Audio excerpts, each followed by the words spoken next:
The winter of 1886 came to the Missouri Ozarks with a cruelty that old-timers claimed was biblical in its severity. Snow fell in November and did not relent, burying the scattered homesteads and isolated cabins under drifts that reached past windowsills and turned the skeletal forest into a maze of white silence. The temperature dropped so low that breath froze in beards and moisture crystallized on cabin walls, despite fires burning constantly in stone hearths.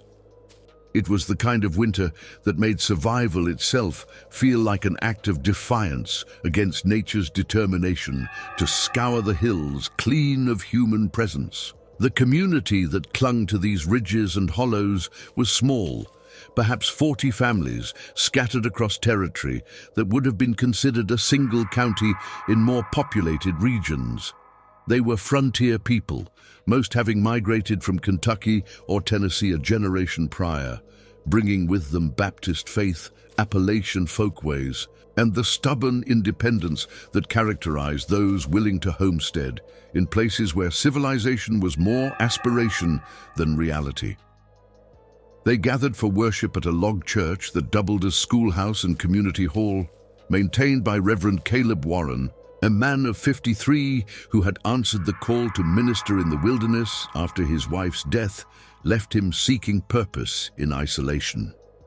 They traded goods and labor, helped with barn raisings and harvests, shared what little news filtered in from more settled regions. They were, in the way of frontier communities, bound together by necessity even as distance kept them fundamentally alone. Dr. Henry Collard served as the settlement's only physician, having established his practice 7 years prior after completing his medical training in St. Louis.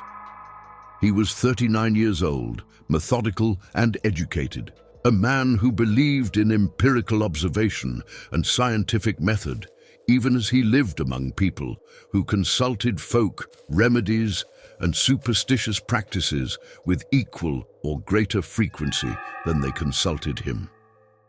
He kept meticulous records in leather-bound journals, documenting every case he treated, every symptom he observed, every outcome, whether successful or tragic. It was Dr. Collard who first documented what would come to be known in whispered tones and with expressions of dread as the winter of the nightmare monster. The first victim was Thomas Brennan, a farmer of 42 who lived with his wife Margaret and their 3 children in a cabin situated on the southern ridge.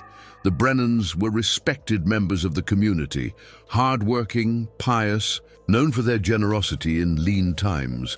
Thomas had been in apparently good health, having just completed the autumn slaughter and put up enough pork and venison to see his family through until spring. On the morning of November 17th, Margaret Brennan ran the 2 miles to her nearest neighbor's cabin, her dress soaked with snow, her face white with a terror that went beyond mere panic.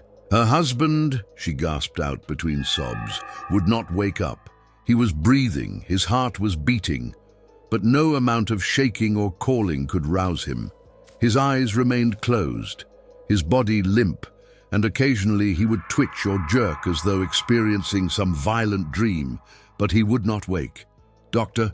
Collard was summoned and made the difficult journey to the Brennan cabin through snow that had drifted waist-deep in places.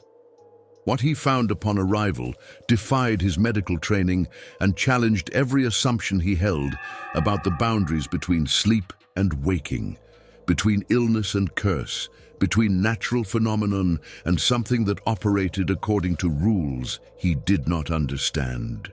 Thomas Brennan lay in his bed, covered with quilts his wife had piled on him in desperate attempts to provide warmth and comfort. His breathing was regular if shallow, his pulse steady if weak. His color was pale, but not deathly.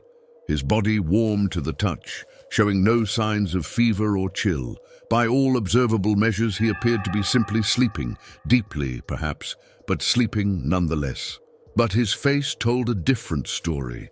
Even in his state of unconsciousness, Thomas Brennan's features were twisted into an expression of absolute terror. His brow was furrowed, his jaw clenched tight, The muscles around his eyes contracted as though witnessing something horrible. Occasionally, his hands would clench into fists, his legs would kick weakly beneath the quilts. His breathing would quicken with distress, and sometimes so quietly it was almost inaudible, he would whimper, soft, pitiful sounds of fear that emerged from his throat without his lips ever moving. Dr. Collard conducted a thorough examination. He checked Thomas's pupils, which responded normally to light. He tested his reflexes, which were present but sluggish. He listened to his heart and lungs, finding both functioning adequately if not optimally. He examined his skin for rashes or wounds, his throat for obstruction, his body for any sign of trauma or disease. He found nothing, no fever, no injury, no symptom that would explain this state of perpetual unconsciousness. Thomas Brennan was not in a coma in any medical sense. Dr. Collard understood. His body showed too much activity, too much response to stimuli, even if that response was only the physical manifestation of what appeared to be nightmares.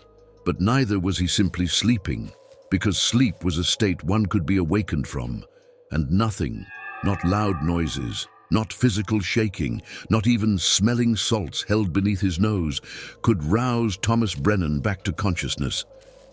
"Has he been ill recently, Doctor?" Collard asked Margaret, his voice carrying the professional calm he maintained, even when faced with medical mysteries. "Any complaints of headache, dizziness, unusual symptoms?" "Nothing," Margaret replied, her voice hoarse from crying. "He was perfectly well yesterday. We had supper together, talked about plans for the spring planting, went to bed at the usual time. And then, this morning, when I woke, he was like this, just like this." "Did he eat or drink anything unusual? Anything that might have been spoiled or contaminated?" "We all ate the same food, Doctor, me and the children. We're all fine. It's only Thomas who—" Her voice broke. "Only Thomas who won't wake up." Dr. Collard made careful notes in his journal, documenting symptoms and observations, knowing, even as he wrote, that he was recording something beyond his expertise. He had read of sleeping sickness, of patients who fell into states of prolonged unconsciousness following brain injuries or severe illnesses. But those cases always showed additional symptoms: fever, paralysis, clear physical trauma. Thomas Brennan showed nothing but that terrible expression of fear frozen on his sleeping face. "I'll need to observe him for several hours," Dr. Collard said finally. "Watch for changes, see if his condition improves or deteriorates. In the meantime, keep him warm, keep trying to get water into him if possible, and—" He paused, knowing how his next words would sound. "Pray. I confess I have no medical explanation for this condition, and prayer may be as effective as anything in my bag." He stayed at the Brennan cabin through the day and into the evening, watching as Thomas continued his restless, not quite sleep, occasionally thrashing as though fighting something invisible, sometimes going completely still, except for that shallow breathing and the rapid movement of his eyes beneath closed lids. Dr. Collard tried various interventions: cold compresses to shock him awake, painful pressure on nerve points that should have provoked response, even a small lancet prick to his hand that drew blood but no reaction. Nothing worked. Thomas Brennan remained trapped in whatever state he had fallen into, and as the hours passed, Dr. Collard began to feel the first stirrings of a dread that had nothing to do with medical puzzlement and everything to do with the realization that he was witnessing something outside the boundaries of natural law. As evening settled and lamplight pushed back the darkness in the cabin, Margaret sat beside her husband's bed and finally spoke the words that had been haunting her since morning. "He told me about a dream," she said quietly. "Last night, just before we slept. He said he'd had a strange dream the night before, said there was something in our room, something standing at the foot of the bed, watching us." Dr. Collard looked up sharply from his journal. "What kind of something?" He didn't rightly know, said it was tall, taller than any man he'd ever seen, and wrong somehow, bent in places that didn't make sense, like its joints were in the wrong positions. He said its face kept shifting, like smoke or fog, never quite solid enough to make out features, and it was just watching. He said he woke up in a sweat, but when he looked, nothing was there, just a dream, he thought, just a strange dream. Did you see anything? No, I slept through the night peaceful, but Thomas, he seemed troubled yesterday. Kept looking toward the bedroom like he expected to see something. Kept saying the air felt heavy, like before a storm. She looked at her husband's tormented face. And now this. Now he won't wake up. And doctor, I swear to you, I think he's still dreaming. I think whatever he saw in that dream has him trapped somehow. Dr. Collard wanted to dismiss this as superstition, as the desperate attempt of a frightened woman to find explanation where none existed. But something in Margaret's account resonated with a certainty that bypassed rational thought. He had been trained in science, in the observable and measurable, but he had also lived long enough on the frontier to know that the world contained mysteries that science had not yet explained and might never explain. He stayed through the night, dozing fitfully in a chair, while Margaret maintained her vigil beside her husband, and in the small hours before dawn, he was awakened by Margaret's scream. Thomas Brennan had gone completely still. His breathing had stopped. His heart had ceased beating. He lay motionless beneath the quilts, his face still frozen in that expression of terror, but now truly dead rather than merely unreachable. Dr. Collard checked for vital signs and found none. Thomas Brennan had passed from whatever state he had been trapped in directly into death, without ever regaining consciousness, without ever opening his eyes again.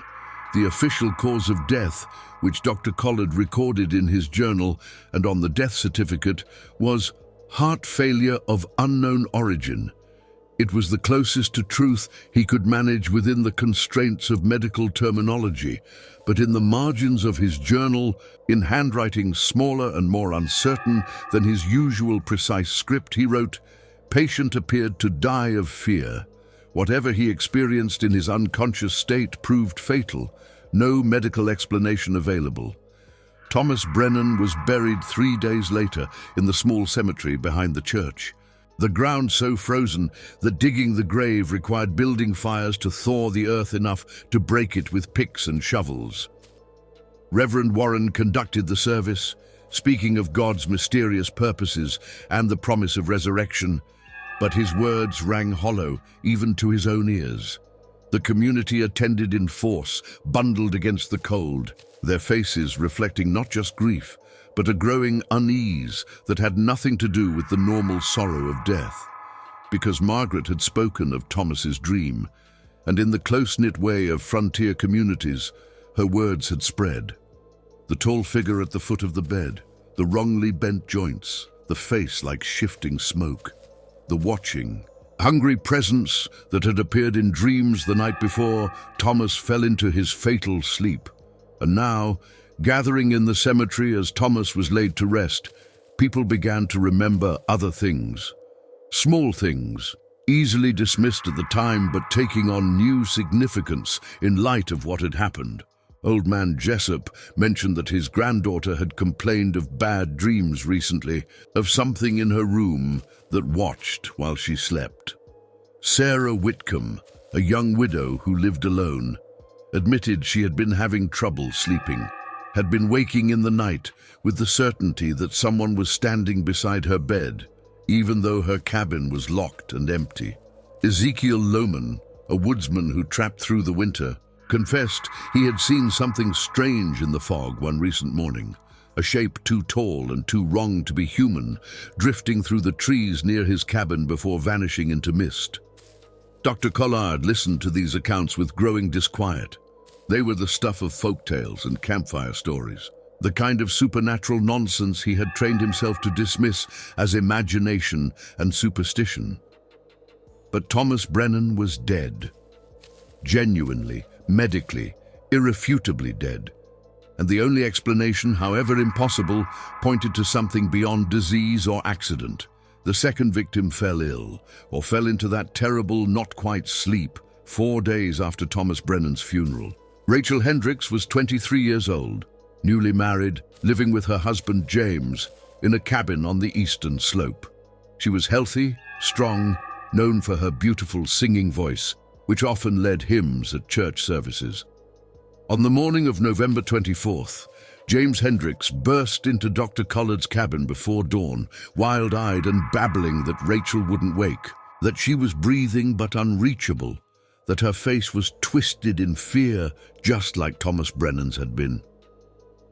Dr. Collard felt his stomach drop even before he made the journey to the Hendricks cabin. He knew, with a certainty that made him wish for ignorance, what he would find, and when he arrived and examined Rachel, his worst fears were confirmed.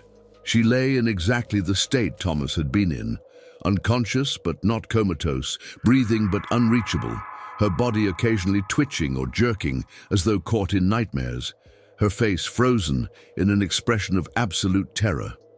"Did she mention any dreams?" Dr. Collard asked James, already knowing the answer. "Yes," James replied, his voice shaking. "Yesterday. She said she'd had the strangest dream the night before. Something in our room, something tall and bent wrong, standing at the foot of our bed, watching us with hunger that wasn't for food. She laughed about it, said it was just her imagination running wild. But doctor," his voice broke, "she wasn't laughing when she went to bed last night. She was frightened. She made me check every corner of the cabin, made me stoke the fire high, made me promise to wake her if I heard anything strange. And this morning, she's like this." Dr. Collard conducted the same examinations he had performed on Thomas, with the same lack of medical findings. Rachel Hendricks's body showed no sign of disease, no indication of poisoning, no trauma that would explain her condition. She was simply trapped, held in some state between waking and sleeping, caught in dreams from which she could not escape and which were slowly killing her through terror. He stayed with her through the day, trying every intervention he could think of, achieving nothing. And that evening, as lamplight flickered and shadows grew long in the cabin corners, Rachel Hendricks died exactly as Thomas Brennan had died, passing directly from her trapped state into death without ever regaining consciousness. Her final expression one of fear so profound it seemed to have consumed her from within. The community's unease transformed into terror. 2 deaths in a week, both preceded by dreams of the same impossible figure, both following the same pattern of falling into sleep from which there was no waking. This was not illness. This was not natural. This was something else entirely, something that operated according to rules that existed outside medical science and perhaps outside the natural world altogether. At the church service held for Rachel Hendricks, Reverend Warren attempted to provide comfort and explanation through scripture and theology. He spoke of trials sent to test faith, of demons that could be cast out through prayer, of the power of righteousness to overcome evil. But even as he preached, his voice carried an uncertainty that his congregation noticed, and which deepened their fear rather than eased it. Because if their preacher did not have answers, if their doctor could not heal, if prayer and medicine both failed to protect against whatever was claiming their neighbors, then what defense did they have? What could they do except wait in terror for the next dream, the next visitation, the next victim who would fall into that terrible sleep and never wake? After the service, as the community lingered in the churchyard, despite the bitter cold, someone finally spoke the words that everyone had been thinking, but no one had dared voice. "It's the nightmare monster," old Anna Pritchard said, her voice quavering but certain. "My grandmother told me about such things, creatures that live between waking and sleeping, that feed not on flesh, but on the soul's ability to escape dreams. They trap you in nightmares, drain away the part of you that can return to the waking world. And once they've taken that from you, your body just stops. Because what's left can't sustain life anymore. That's superstition, Dr. Collard protested, but his voice lacked conviction. Old stories meant to explain things people didn't understand. There has to be a rational explanation. 2 people dead, Ezekiel Lohman interrupted, both dreaming of the same impossible thing before they fell into sleep they never woke from. Both dying of nothing you can find in their bodies. That's not rational, Doctor. That's something else. Something old folks knew about, even if educated men don't want to believe. The crowd murmured agreement, fear, and folklore mixing in equal measure. They were frontier people, yes, steeped in modern Protestant faith and practical self-reliance. But they were also descended from people who remembered older beliefs, who carried folk knowledge passed down through generations, who understood that the world contained mysteries that resisted rational explanation. "So what do we do?" Sarah Whitcomb asked, her voice small and frightened. "If there's something hunting us through dreams, how do we fight it? How do we protect ourselves?" No one had an answer. The crowd dispersed slowly, families walking home through snow and darkness, each person now acutely aware of the fact that sleep, which had always been refuge, rest, escape from daily hardship, had become dangerous, that closing your eyes might mean never opening them again. The dreams were no longer safe spaces, but hunting grounds for something that wore the shape of nightmares and fed on the trapped consciousness of its victims. That night, across the scattered cabins and homesteads of the Missouri Ozarks, lamps burned later than usual. Families huddled together, reluctant to separate for sleep. Children cried and resisted being put to bed. Adults sat in chairs, fighting exhaustion, trying to remain awake, because wakefulness meant safety and sleep meant vulnerability to whatever hunted in dreams. But exhaustion always wins. Human bodies cannot resist sleep indefinitely, and as the hours stretched toward dawn, as even the most determined vigil keepers began to nod and drift, the nightmare monster moved through the darkness, searching for its next victim, testing bedroom thresholds, watching from the foot of beds, waiting with inhuman patience for the moment when fear and exhaustion finally forced its prey into the vulnerable state of sleep, because it was hungry, and winter was long, and there were so many dreamers left to claim. The days following Rachel Hendricks's death were marked by a collective paranoia that gripped the community with the force of fever. Sleep became the enemy. Rest itself transformed into a threat that people resisted with every available method. Coffee, brewed strong and bitter, became more valuable than food. Hymns were sung through the night in voices that grew increasingly hoarse and desperate. Children were kept awake with games and stories until they collapsed from exhaustion their parents could no longer hold at bay. The church, under Reverend Caleb Warren's increasingly frantic guidance, became the center of this resistance.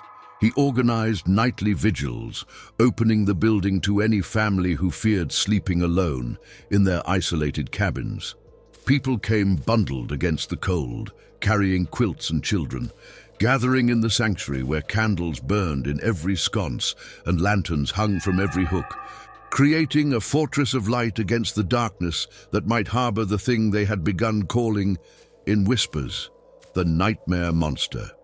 Reverend Warren was a man caught between his theological training and the visceral reality of what his congregation faced. He was educated, had studied at a seminary in Kentucky before answering the call to frontier ministry.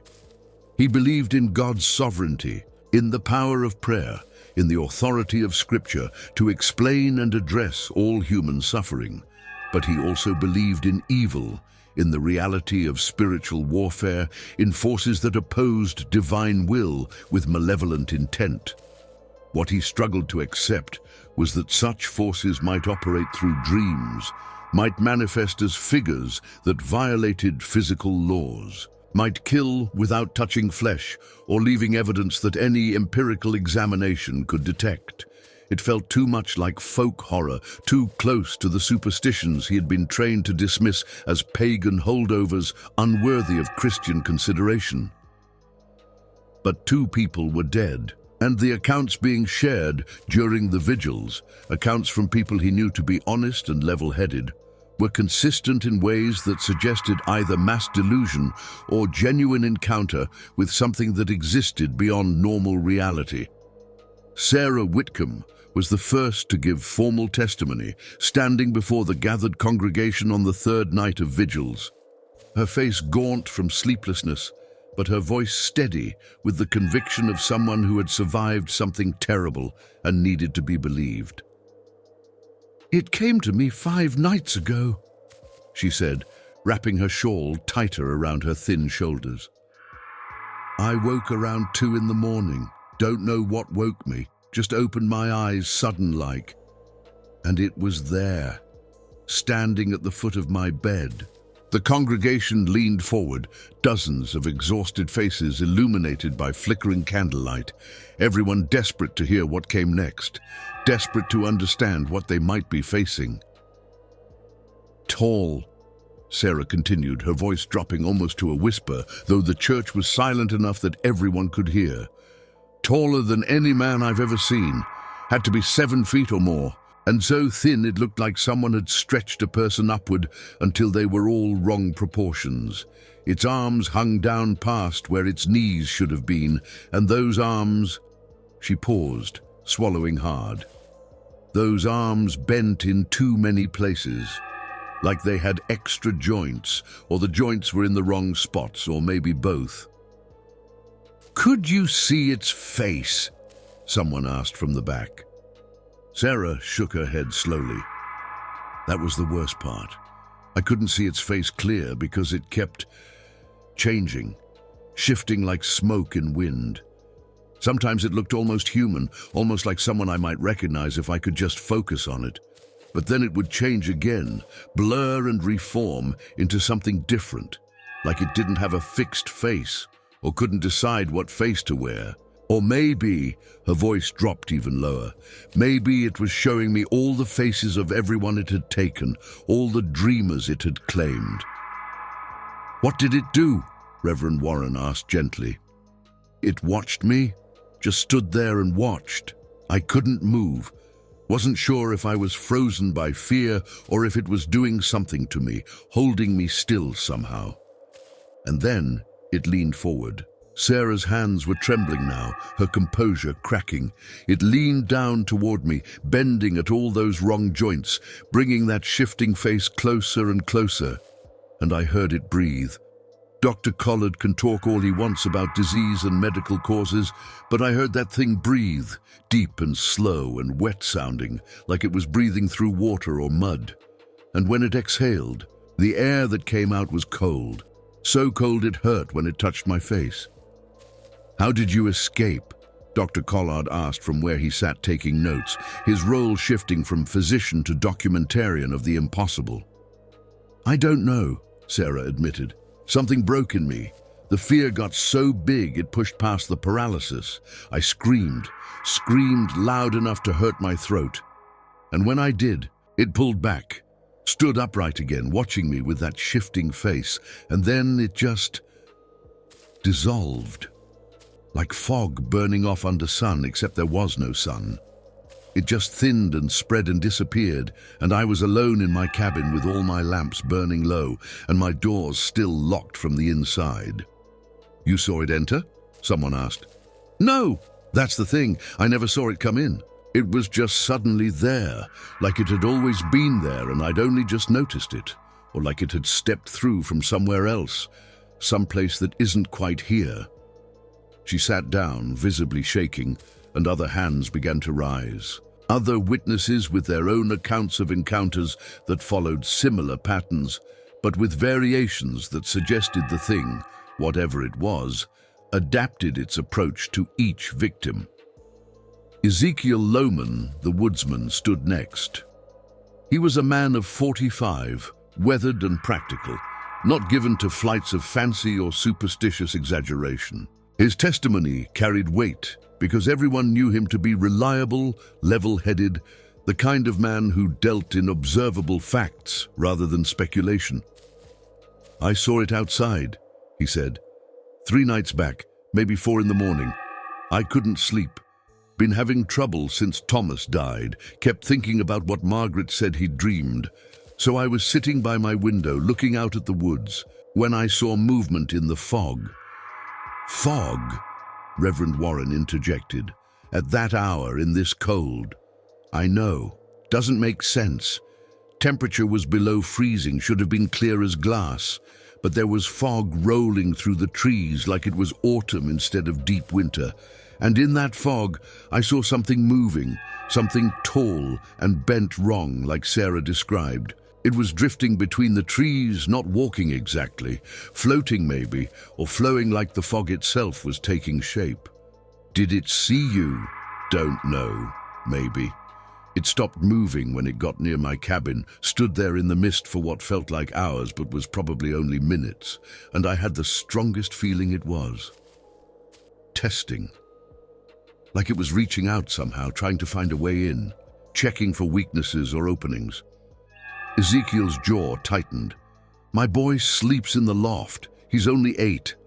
And I swear to you, I watched that thing drift toward the side of the cabin where his window is. It stood there, that shifting face turned upward toward where he slept, and I saw it raise one of those wrong-jointed arms, like it was reaching up. "What did you do?" someone breathed. I grabbed my rifle and went outside.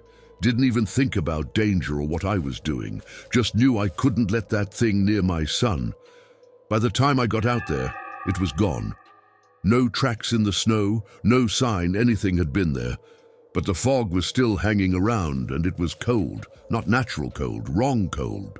The kind that gets inside your bones and makes you feel like you'll never be warm again. The testimonies continued through the night.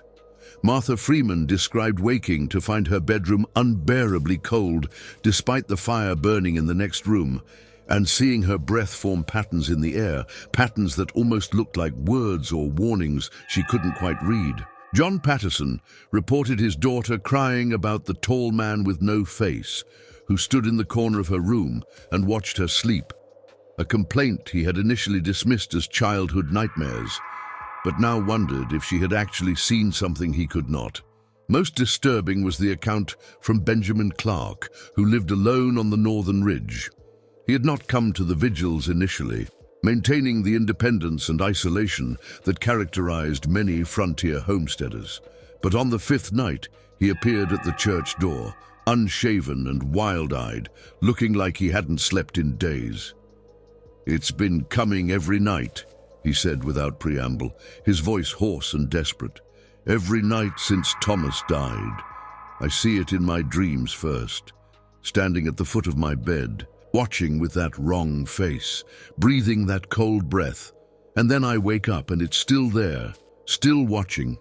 I don't know if I'm awake or asleep anymore, don't know if the thing I'm seeing is real or if it's somehow making me dream while I think I'm awake." "Have you tried staying awake?" Dr. Collard asked. "Not sleeping at all?" Benjamin laughed, a sound that bordered on hysteria. "For 4 nights, Doctor. 4 nights of coffee and walking and pinching myself and splashing ice water on my face. But I can't go on. The body needs sleep. And I can feel it waiting, can sense it lurking just beyond the edge of consciousness, ready to pull me under the moment I close my eyes. It's patient, you see, more patient than any human could be. It knows I'll have to sleep eventually, and when I do, it'll be there." Reverend Warren placed a hand on Benjamin's shoulder, feeling the man trembling beneath his coat. "Stay here," he said firmly. "Stay in the church with the rest of us. We'll keep watch together. Perhaps there's safety in numbers, in light, in collective prayer." Benjamin nodded gratefully, but his eyes held the hopelessness of someone who knew, deep in his bones, that no amount of vigilance could ultimately protect against something that hunted through dreams. Because dreams were inevitable, sleep was inevitable. And when sleep finally claimed even the most determined watcher, the nightmare monster would be waiting. As the vigils continued, patterns emerged from the testimonies.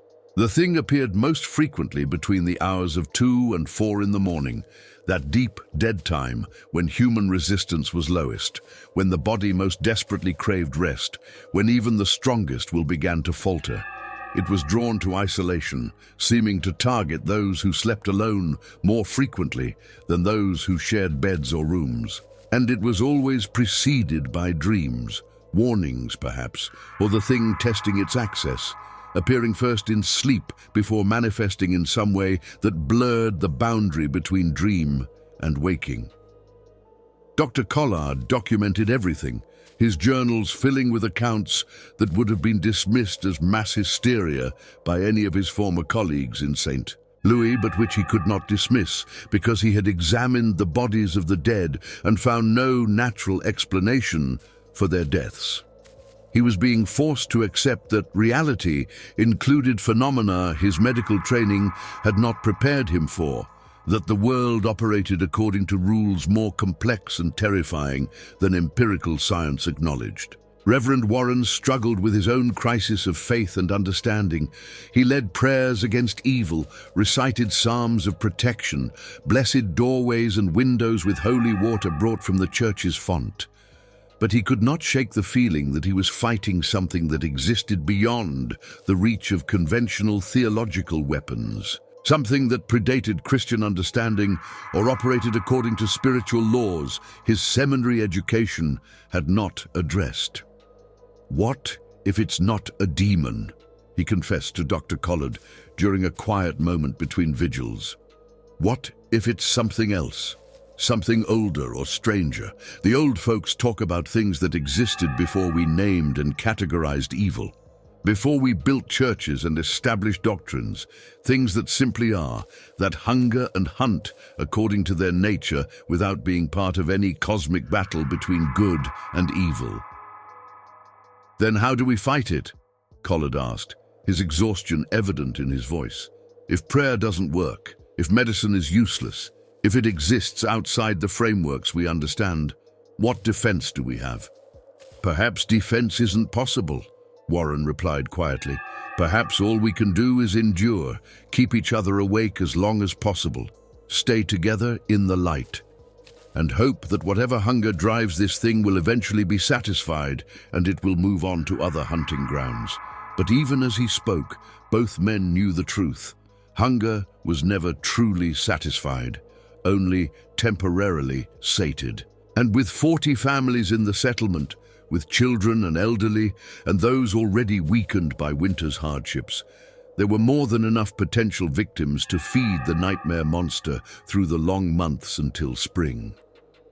On the 7th night of vigils, as exhaustion began to claim even the most determined watchers, someone finally vocalized the question everyone had been avoiding. "How many?" Old Samuel Jessup asked, his voice cutting through the drowsy prayers and quiet conversations. "How many do you think it will take before it stops? 2 are already dead. How many more before this thing is satisfied?" The church fell silent. No one wanted to answer because answering meant accepting the terrible reality they all sensed, that the nightmare monster was not hunting randomly or taking victims opportunistically. It was engaged in some kind of deliberate harvest, claiming dreamers according to a pattern or quota only it understood. And that pattern or quota might require far more deaths before whatever dark purpose drove the creature was fulfilled. Sarah Whitcomb, who had been dozing despite her best efforts, jerked suddenly awake with a sharp intake of breath. Her eyes were wild, unfocused, her hands clutching at the pew in front of her as though she needed its solidity to anchor herself to the waking world. "It was here," she gasped. "Just now, in my dream. It was here in the church, walking between the pews, looking at all of us. And it was counting us like a farmer counts livestock before slaughter." "It's just a dream," someone tried to reassure her, but the words rang hollow, because everyone in that church had felt it. That presence pressing against the edges of consciousness. That sense of being watched by something patient and hungry. That cold touch that came not from the winter air outside, but from something that existed in the spaces between waking and sleeping, something that could reach into both states and blur the boundaries until no one was certain anymore what was dream and what was terrible, impossible reality. The nightmare monster was hunting them and staying awake, gathering together, filling the church with light and prayer. These measures might delay, but could not ultimately prevent what was coming. Because exhaustion always won. Sleep always claimed even the most determined resistance. And when it did, the thing would be waiting in the darkness at the foot of the bed, breathing its cold breath, watching with its shifting face, ready to trap another dreamer in nightmares from which there would be no waking. Winter was long, and they were so tired, and the thing was so patient, and there were still 10 more victims to claim before its hunger for this season would be satisfied. By the second week following Rachel Hendricks's death, the community had descended into a state of collective exhaustion that bordered on delirium. The nightly vigils continued at the church, but attendance had become spotty as families struggled to maintain the impossible balance between staying awake and maintaining the daily labors necessary for survival. Livestock still needed tending, fires still required stoking, food still had to be prepared, and all of these tasks demanded energy that was being consumed by the battle against sleep. The physical toll became visible in every face, eyes hollowed out and ringed with darkness, skin taking on a grayish pallor that spoke of bodies pushed beyond their limits, hands trembling from the constant consumption of coffee that had become as vital as food, more vital since many had lost their appetites to exhaustion and fear. People moved through their days in a stupor, their minds foggy, their reactions slow, their capacity for normal thought and conversation severely impaired. Children suffered especially.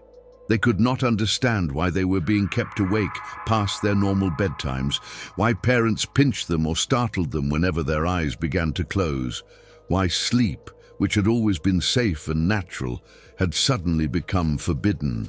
They cried from exhaustion and confusion, their small bodies unable to process the stress being imposed upon them. Some became ill from the strain. Others simply collapsed at odd hours, falling into sleep so deep their parents had to watch with terror to ensure they would wake again, hovering over them with prayers and protective charms, ready to shake them awake at the first sign of distress. The coffee ran out first. The settlement's store of beans, which should have lasted through winter, was exhausted in a matter of days as every household brewed pot after pot of the bitter drink, consuming it day and night in desperate attempts to maintain wakefulness. When the coffee was gone, people turned to other stimulants. Tea brewed so strong it was nearly black. Tobacco chewed until mouths were raw, even dangerous folk remedies involving plants and herbs that could cause heart palpitations and tremors, but at least kept sleep at bay. Hymns continued to be sung, but the voices that raised them grew increasingly hoarse and dissonant. What had begun as defiant praise transformed into something closer to keening, raw, desperate sounds that were more about staying awake through noise than about worship or prayer. The words blurred together, repeated until they lost meaning, becoming simply phonetic patterns that tired minds could produce without thought. Some people began to hallucinate from the extended wakefulness. They saw shadows moving in corners that held nothing but darkness. They heard voices calling their names from empty rooms. They felt touches on their shoulders when no one stood behind them. These hallucinations were initially dismissed as simple effects of exhaustion, but as they became more frequent and more consistent, people began to wonder, were they hallucinating? Or was the boundary between dream and waking eroding to the point where the nightmare monster could reach them even when their eyes remained open? Dr. Collard watched the community's deterioration with growing alarm that went beyond his concern about the entity hunting them. He knew from his medical training that extended sleep deprivation was itself dangerous, potentially fatal. The human body could not function indefinitely without rest. Systems began to fail, the mind fragmented. Eventually, if sleep was prevented long enough, death would come not from whatever external threat was being avoided, but from the body's simple inability to continue functioning. He tried to convince people to sleep in shifts, to establish rotating watches where some rested while others stood guard. But fear had become so pervasive that rational planning was nearly impossible. People were convinced that the moment they closed their eyes, even for a brief rest, the nightmare monster would claim them. They had seen what happened to Thomas Brennan and Rachel Hendricks. They had heard the testimonies of those who had encountered the thing. They knew that sleep meant vulnerability, and vulnerability meant death. On the 15th day after Rachel's death, the third victim fell. Martha Freeman was 38 years old, mother of 4, wife to Samuel Freeman, who worked as a blacksmith serving the scattered homesteads. She had been attending the vigils faithfully, had been drinking the bitter coffee, and singing the hoarse hymns alongside everyone else. But she had also been tending to her children, trying to maintain some semblance of normal life, exhausting herself in ways that even the strongest determination could not indefinitely sustain. Samuel found her mid-morning, collapsed in their cabin bedroom. She was not dead, not yet.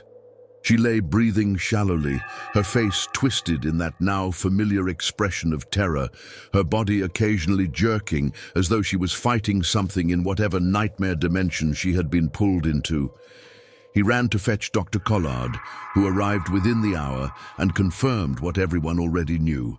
Martha Freeman had fallen into the same state that had preceded the other deaths, and there was nothing medical science could do to retrieve her.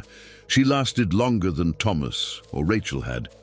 3 days of that terrible, not quite sleep, before her heart finally stopped. During those 3 days, her family kept constant vigil, watching as she twitched and whimpered, occasionally thrashing as though trying to escape something that held her trapped in dreams. They tried everything. Loud noises meant to shock her awake, painful stimuli that should have provoked response, cold water and smelling salts and desperate prayers. Nothing reached her. She remained locked in whatever nightmare realm she had been pulled into, and on the 3rd day, she simply stopped breathing. Her final expression, one of exhaustion that went beyond physical fatigue into something that suggested her very soul had been drained away. The 4th victim followed just 2 days later. Benjamin Clark, the man who had come to the church wild-eyed and desperate, who had reported the thing coming to him every night, finally succumbed to the sleep he had been fighting. He had stayed at the church, participating in the vigils, drinking the coffee, doing everything the community recommended. But on his 6th night, without proper rest, his body simply overrode his will. He fell asleep, sitting upright in a pew, and by the time anyone noticed and tried to wake him, it was too late. He had slipped into that terrible state, his face freezing in terror, his consciousness trapped wherever the nightmare monster took its victims. He died within hours, as though the thing had been waiting for him specifically, had been angered by his resistance, and claimed him with a violence that allowed no lingering. The speed of his death shocked even those who had witnessed the previous victims. It suggested the entity was growing stronger, or more impatient, or simply more confident in its ability to hunt without resistance. Fear metastasized into hysteria. The community began to fracture, with some families retreating to their cabins and refusing to emerge, certain that gathering together at the church made them more visible to whatever hunted them. Others insisted that isolation was more dangerous, that the church vigils were their only defense. Arguments broke out over what protective measures actually worked. Some maintained that prayer was the answer, while others insisted on folk charms and rituals that their grandparents had passed down. Dr. Collard's attempts at rational analysis were dismissed as inadequate, while Reverend Warren's theological explanations rang hollow to people who had watched 4 community members die despite fervent prayer. The schoolhouse closed. No children had attended for days anyway, their parents too frightened to let them out of sight. But the formal closure felt like an admission of defeat, an acknowledgement that normal life had been suspended indefinitely, that education and routine and all the structures of civilized society meant nothing in the face of whatever was hunting them through dreams. Rumors began circulating about the nature of the thing they faced and what might have called it to their settlement. Old Anna Pritchard claimed it was punishment for some collective sin, though she could not specify what transgression might have warranted such horror. Others whispered about curses, about deals with dark powers that someone in the community must have made, and which had now come due. A few suggested the land itself was cursed, that they had built their homes on ground that should have remained empty. And the nightmare monster was simply the wilderness reclaiming territory humans should never have settled. Ezekiel Lohman, whose son had been targeted by the thing, began organizing hunting parties. If the creature could manifest physically, if it could be seen drifting through fog and standing at the foot of beds, then perhaps it could be killed by physical means. He gathered a group of 10 men, armed them with rifles and lanterns, and led them out into the frozen night, searching for any sign of the nightmare monster's presence. They found nothing. Or rather, they found cold spots in the forest where the temperature dropped far below what the surrounding areas registered. They found patches of ground where snow refused to settle, leaving bare earth that remained damp despite the freezing conditions. They found trees that had died suddenly, their bark splitting and sap frozen solid as though all life had been drained from them in an instant. But they found no creature, no target, nothing solid enough to shoot. What they did experience universally and terrifyingly was the sense of being watched. Every man in that hunting party reported feeling eyes on them, attention focused from somewhere they could not identify, presence pressing against their consciousness with weight that had nothing to do with physical proximity. And when they returned to the church, exhausted and unsuccessful, 3 of them collapsed into that terrible sleep within the next 2 days. 2 survived, pulled back from the edge by family members who shook them awake the moment their breathing changed, who recognized the signs early enough to prevent the thing from fully claiming them. But the 3rd, John Patterson, could not be roused. He slipped into the nightmare state, his face freezing in terror, and died within 24 hours, bringing the total dead to 5. The community was breaking. People stopped trusting each other, stopped working together, stopped maintaining the collective vigils that had at least provided psychological comfort, if not actual protection. Families barricaded themselves in their cabins, sometimes tying each other to chairs to prevent anyone from accidentally falling asleep, sometimes taking turns standing watch, while others dozed fitfully for minutes at a time before being roughly awakened. The winter itself seemed to conspire against them. The temperature dropped even lower, making it impossible to leave fires unattended, but dangerous to stay awake beside them without nodding off. Snow fell in heavy blankets that made travel between cabins difficult, isolating families even further, and the nights grew longer, or seemed to, as though time itself was being warped by whatever force had descended upon their settlement. Dr. Collard's journals from this period reflected his descent into despair. His normally precise handwriting became increasingly erratic, his observations fragmented. He documented symptoms of severe sleep deprivation across the entire community. Memory loss, impaired judgment, emotional instability, visual disturbances, paranoid ideation. He noted that they were approaching the point where the sleep deprivation itself would begin claiming lives even without the nightmare monster's intervention. The human body could only survive so long without rest. But he also documented something more disturbing, evidence that the thing hunting them was adapting its approach. The early victims had reported seeing the figure in dreams the night before being claimed, but recent accounts suggested it was appearing to people while they were still awake, manifesting briefly in peripheral vision, creating sounds that seemed to come from empty rooms, and touching people with that characteristic cold when they were certain they were not dreaming.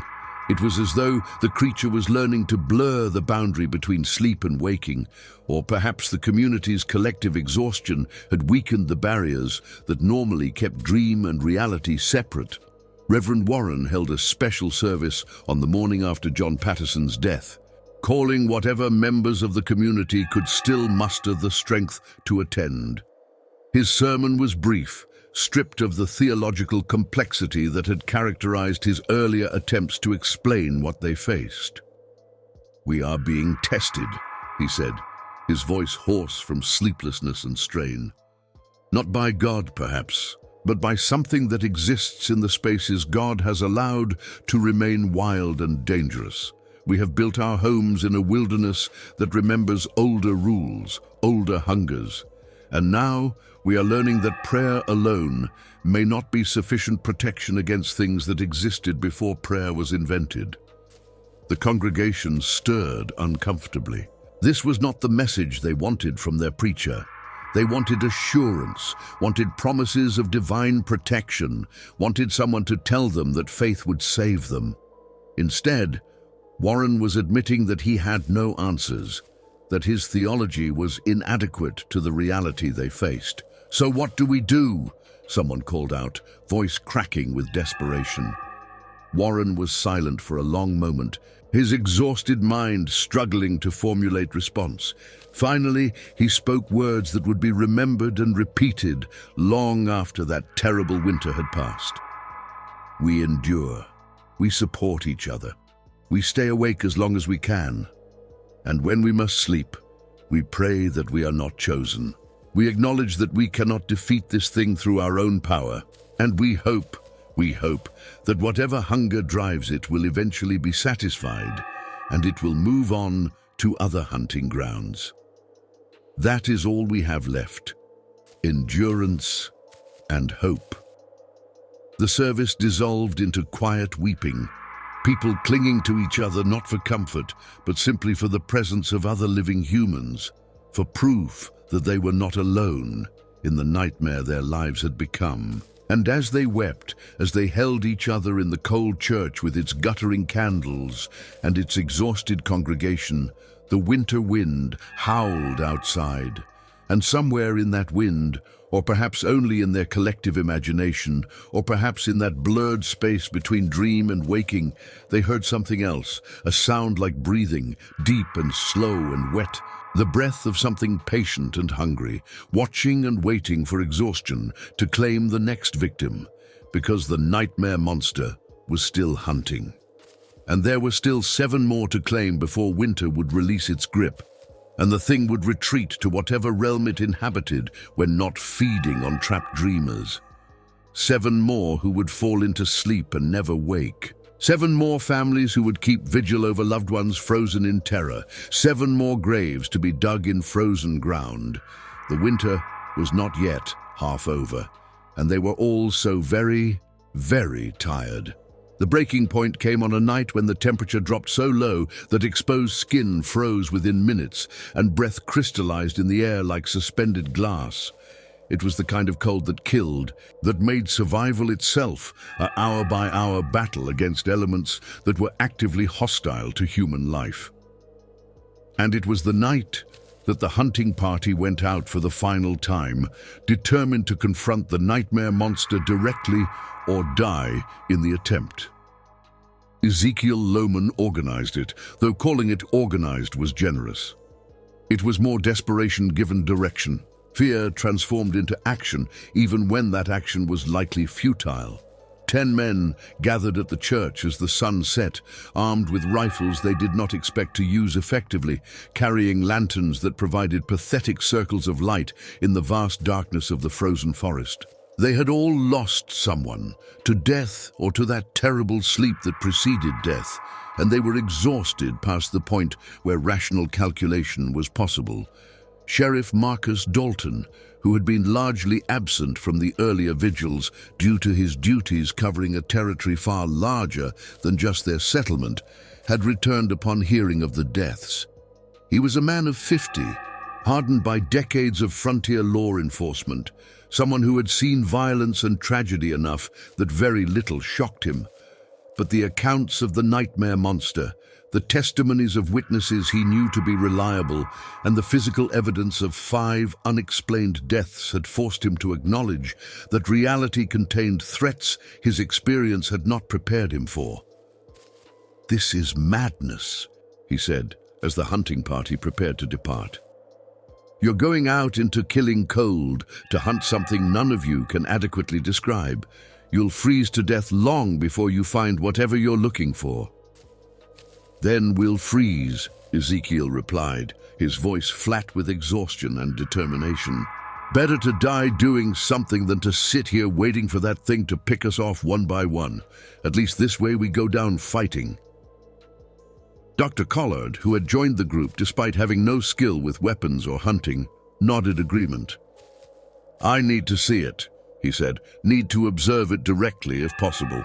Everything we know comes from fragmentary accounts and testimony given under extreme stress. If we're going to have any chance of understanding what we're dealing with, of finding some weakness or pattern we can exploit, someone needs to document it properly." Reverend Warren blessed them before they left, though his blessing felt perfunctory. Words spoken because they were expected, rather than because anyone believed they would provide protection. He knew, they all knew, that traditional protections had failed. Prayer had not saved the victims. Holy water had not prevented the thing from entering homes. Crosses and scripture and all the tools of Christian warfare against evil had proven inadequate against something that operated according to rules no theology adequately addressed. The hunting party moved out into the frozen night, following trails they knew well, but which seemed alien under the conditions they faced. The forest was absolutely silent. No wind, no animal sounds, not even the settling of snow-laden branches, just cold so profound it seemed to have weight pressing down on them, making every breath an effort, making every step through the deep snow exhausting. They headed toward the frozen hollow, the low-lying area where fog tended to gather even in the deepest cold, where multiple witnesses had reported seeing the strange shape drifting through mist. It was perhaps 2 miles from the church, but in the darkness and the snow and the killing cold, it felt like crossing into another world entirely. The fog began appearing when they were still a 1/4 mile from the hollow proper. This was impossible. Fog required warmth differential, moisture in the air, conditions that did not exist when the temperature was this far below freezing. But there it was nonetheless, rising from the ground in white tendrils, thickening as they descended into the hollow, reducing visibility until the lanterns illuminated only small spheres of white opacity. "Stay together," Sheriff Dalton ordered, his voice muffled by the fog and the scarves wrapped around their faces. "Don't let anyone fall behind. Don't separate for any reason." They moved in a tight group, rifles held ready, lanterns raised high, every man acutely aware that they were entering territory that belonged to something other than human, that whatever rules governed this place were not the rules they understood. The fog thickened further, becoming so dense that men standing 5 feet apart could barely see each other, could only maintain contact through sound and the dim glow of lanterns bleeding through the white void. And then they saw it. The shape emerged from the fog ahead of them, coalescing out of the white as though the mist itself was taking form. Tall, impossibly tall, at least 7 feet and perhaps more, thin to the point of emaciation, its limbs elongated and bent at angles that violated human anatomy. Its body seemed to flicker in the lantern light, alternating between solid and translucent, as though it existed only partially in the physical world and might at any moment fade entirely into the fog from which it had emerged. But it was the face, or the place where a face should have been, that froze them all in place. Rifles lowering despite their intentions to fire, voices dying in throats that had been preparing to shout challenges, because the face was not one face, but many, shifting and reforming, a dozen different visages appearing and disappearing in rapid succession. Young and old, male and female, familiar features that almost resembled people they knew, but were never quite right, never quite complete. And in the places between faces, in the moments when the shifting paused, there was nothing. Void. Empty space that was somehow more disturbing than any horrific visage could have been, because it suggested that whatever this thing was, it did not have a true face at all. It simply borrowed forms from its victims, wearing their features like masks before discarding them for others. The nightmare monster stood perhaps 30 yards distant, perfectly still, except for that shifting face, watching them with attention that felt physical despite the lack of clearly defined eyes. The fog swirled around it, seeming to respond to its presence, moving in patterns that suggested the mist and the creature were connected, perhaps were even aspects of the same thing. No one moved. No one spoke. The moment stretched into something that felt eternal, the hunting party frozen not by cold, but by the visceral understanding that they were in the presence of something that existed outside the categories their minds used to organize reality. This was not an animal they could track and kill. This was not a man they could confront with violence. This was something else entirely. Something that bridged dream and waking, solid and vapor, life and whatever came after life when consciousness was stripped away and only hungry absence remained. Dr. Collard, operating on scientific training that overrode his terror, began making observations aloud in a voice that shook but remained coherent. Approximately 7 feet tall. Humanoid form but proportions wrong. Arms too long, too many joints. Body translucent, flickering between solid and vapor, face shifting, multiple visages appearing in sequence, no visible breath despite what witnesses reported, no steam or condensation, not generating heat, possibly not a living organism in any conventional sense. The creature's attention shifted, focusing on Collard with intensity that made the doctor's words die mid-sentence. The face that was not a face stopped its shifting and formed into something that might have been Thomas Brennan's features if Thomas had been stretched and thinned and drained of all color and life. The mouth opened, impossibly wide, wider than any human mouth could open, and from that void came a sound. It was not speech. It was not even quite sound in the conventional sense. It was something felt as much as heard, a vibration that resonated in the chest and skull, that bypassed ears entirely and touched directly on whatever part of the brain processed auditory information. And within that sound that was not sound was meaning, hunger, endless and patient. Need that had no name, but which every man present understood viscerally, the hunger for what had been lost or perhaps never possessed, for warmth, for solidity, for the weight of existence that came from being fully and completely alive rather than trapped in the liminal space between dream and waking. Ezekiel Lohman, possessed by either courage or the kind of fury that came from watching his community destroyed, raised his rifle and fired. The shot boomed through the fog, the muzzle flash brilliant in the white opacity.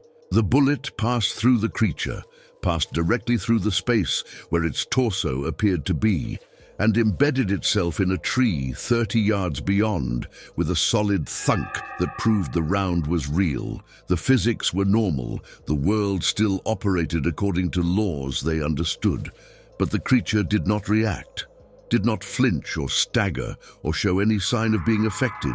The hole the bullet had created, visible for just a moment as it punched through that translucent form, simply closed again, fog flowing back to fill the space, the body remaining intact and undamaged.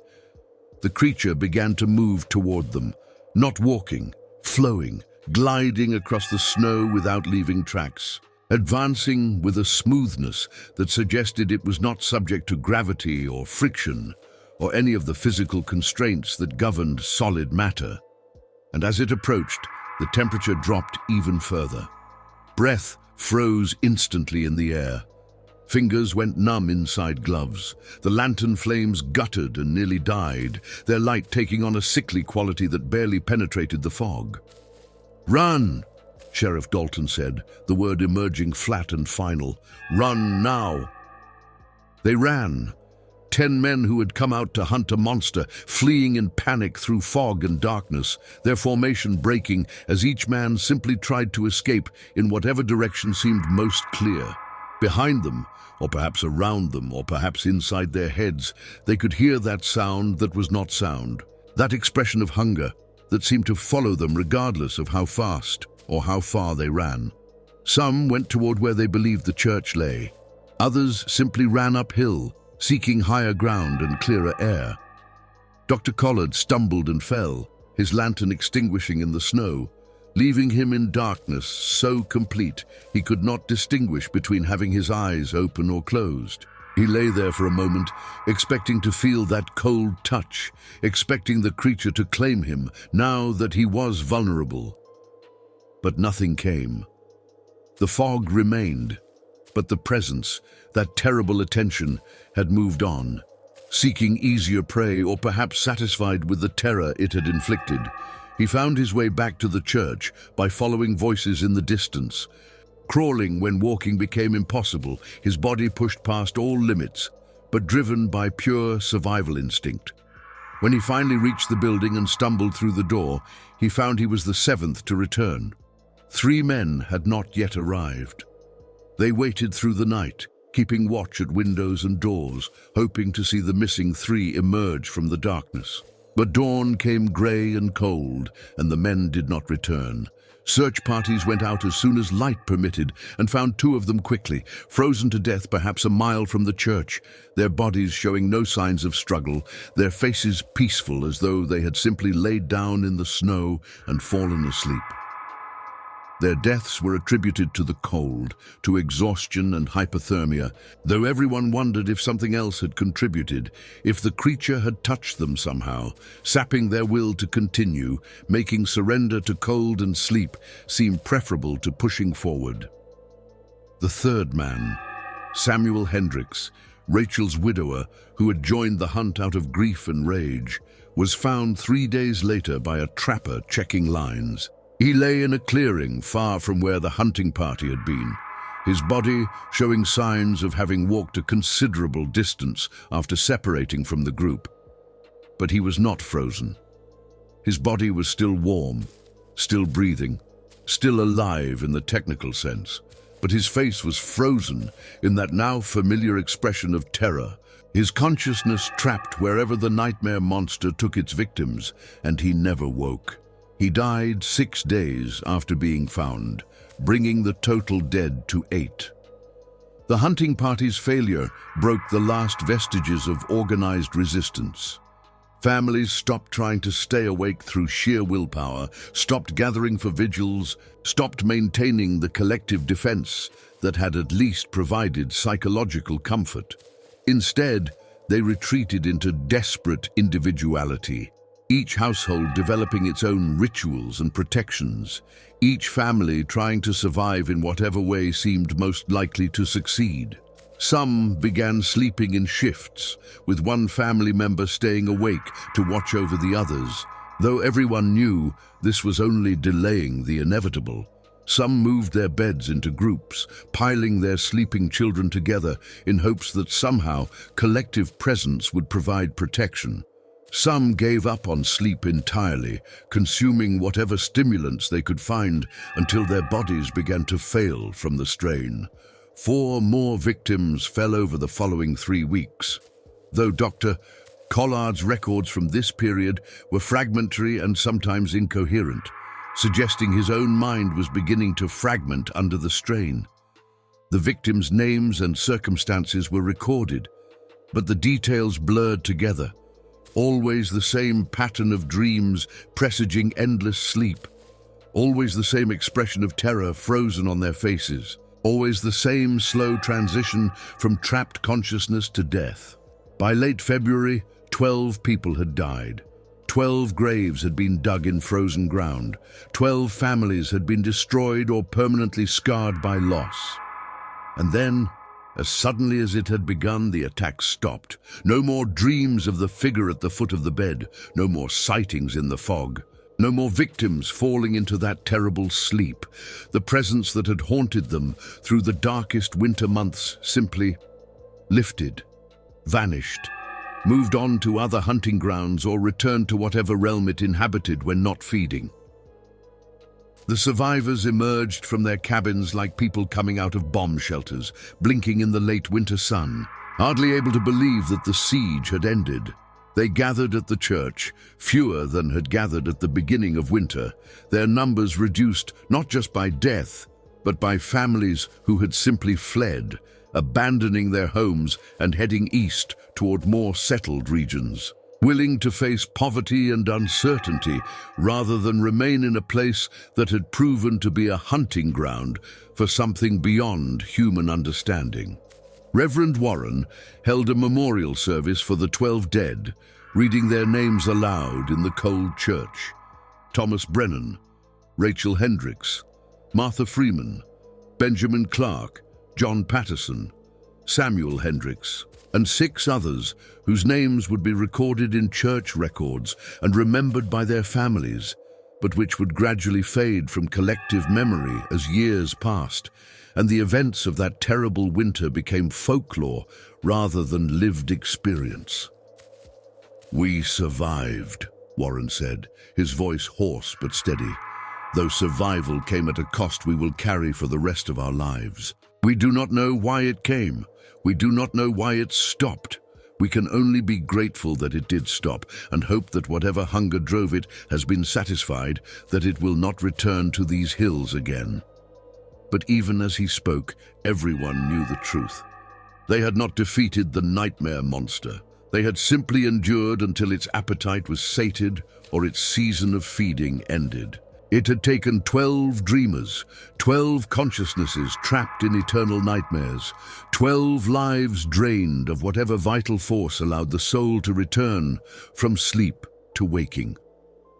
And if it followed some pattern, some cycle, some dark schedule known only to itself, it might return, might already be watching from the fog, might already be testing boundaries and searching for the next hunting ground, might already be appearing in dreams somewhere else, beginning the process of claiming new victims, starting the count toward whatever number satisfied its hunger.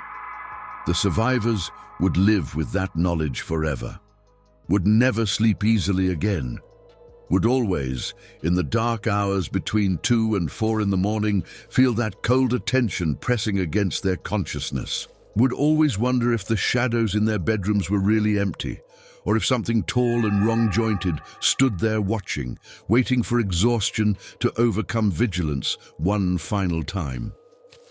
Spring came eventually, melting the snow and warming the frozen earth enough for grass to grow over the 12 graves in the cemetery. Life resumed its normal patterns, planting and harvesting, births and marriages, the ordinary rhythms of frontier existence.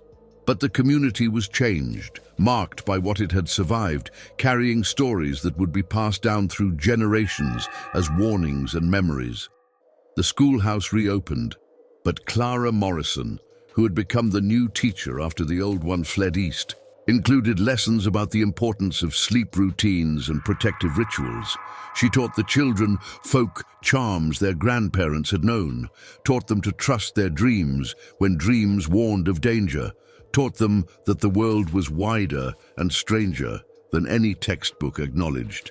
Dr. Collard's journals, which documented the winter in meticulous detail until exhaustion made his handwriting illegible, were preserved and eventually donated to a medical archive in St. Louis. They were filed under frontier medicine and unusual cases, read by a few researchers who dismissed them as the product of a man driven to delusion by isolation and stress. But anyone who actually lived through that winter knew better, knew the records were accurate, knew the nightmare monster was real, And on certain winter nights, when fog gathered thick in the Missouri Ozarks and the temperature dropped below freezing and the hour approached that deep dead time, when human resistance was lowest, people still reported seeing something in the mist, something tall and wrong-jointed, something with a face that shifted like smoke, something watching with hunger that spoke not to flesh, but to the soul.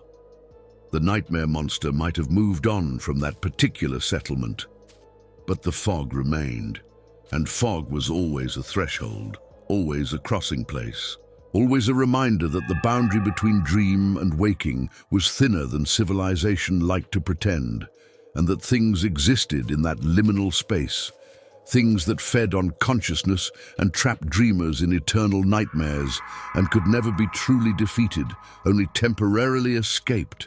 The 12 graves stood as memorial, not just to those who died, but to the reality that survival was not the same as victory, that some hungers could not be satisfied, only temporarily sated, that some monsters could not be killed, only outlasted, and that sleep, which should have been refuge, would forever carry the shadow of that winter when 12 dreamers fell and none woke up alive. The folklore persisted, passed down through generations as warning.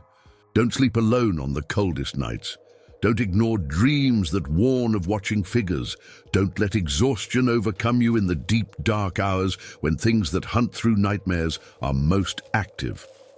And if you ever see fog rising when the temperature says it shouldn't, if you ever feel cold breath on your face in a locked room, if you ever wake to find something tall and wrong standing at the foot of your bed, fight, scream, claw your way back to waking before the trap closes and you're sealed in dreams forever. Because the nightmare monster is patient, and hunger, once awakened, is never truly satisfied, and the fog that rises in the Ozarks on the coldest winter nights might be only moisture condensing, or it might be something else. Something that remembers when the hunting was good and the dreamers were plentiful and 12 souls were claimed before winter released its grip. The graves remember, the survivors remember. And somewhere in the fog, patient and hungry, the nightmare monster remembers too.